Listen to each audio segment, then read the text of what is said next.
Jewelry continuous casting machine for gold-silver strip. Add materials to the crucible.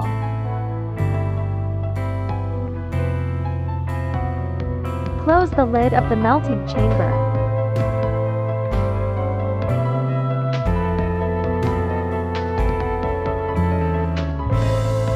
Set the melting temperature.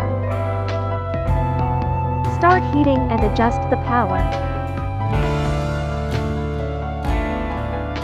Fill the bottom tank with water.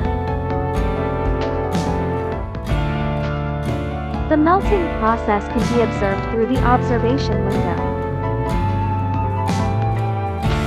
After the melting temperature reaches the set temperature, and then start casting. During the drawing process, the drawing speed can be adjusted based on the actual conditions.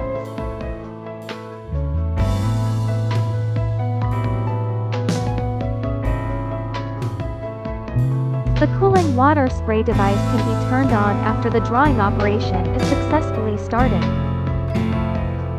It can ensure rapid and even solidification of the molten metal, resulting in a high-quality surface finish.